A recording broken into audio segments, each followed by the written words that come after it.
কেমন আছেন বন্ধুরা? জাহানারা কিচেন অ্যান্ড ব্লগে সবাইকে স্বাগত জানাই। আজকের রেসিপি শিমের দানা সজনে ডাঁটা দিয়ে জ্যান্ত মাছের রেসিপি। হালকা গরমে পেট ঠান্ডার দারুণ একটা রেসিপি। আমি প্রথমে মাছ দিয়ে রান্না করব বলে মাছগুলোকে ভেজে নিচ্ছি। তো এই তেলাপিয়া মাছগুলো একটু নরম হয়, তো আমি একটু শক্ত করেই ভেজে নিলাম যাতে মচমচে থাকে।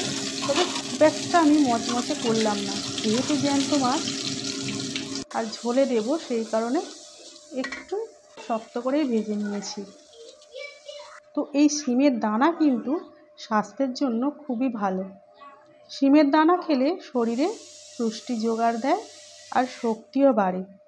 তাই এই রকম শিমের দানা যে কোনো জ্যান্ত মাছ অথবা ডাল চচ্চড়ি করেও খেতে পারেন। কিভাবে আমি এই রেসিপিটা বানিয়েছি সেটা আপনাদের সাথে শেয়ার করলাম।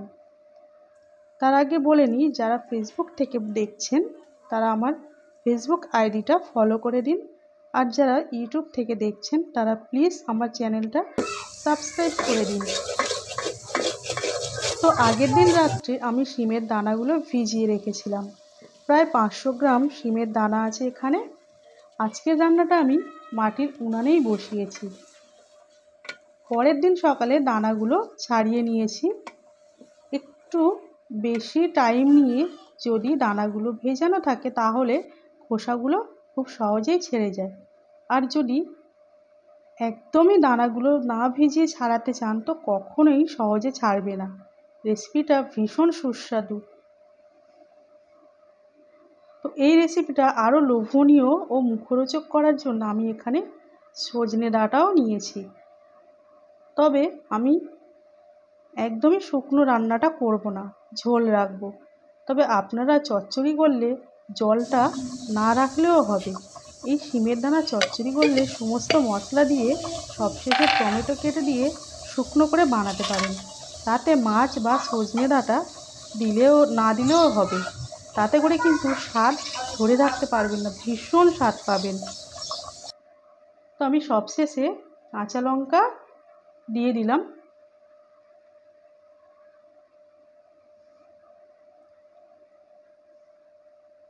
এরপরে আমি দিয়ে দেব কিছুটা জিরে মরিচ। যেহেতু আমি তখন জিরে মরিচটা দিইনি, তো এখানে জিরে মরিচ ও ধনিয়া গুঁড়ো, ভুলে গেছি আমি ধনিয়া গুঁড়োটা বলতে, তো দিয়ে দিয়েছি। তো আমার রেসিপিটা প্রায় শেষের দিকে, দেখুন কতটা লোভনীয় হয়েছে। তো আমার রেসিপিটা ভালো লেগে থাকলে প্লিজ শেয়ার করে দেবেন। দেখা হচ্ছে আর একটা ভিডিও নিয়ে।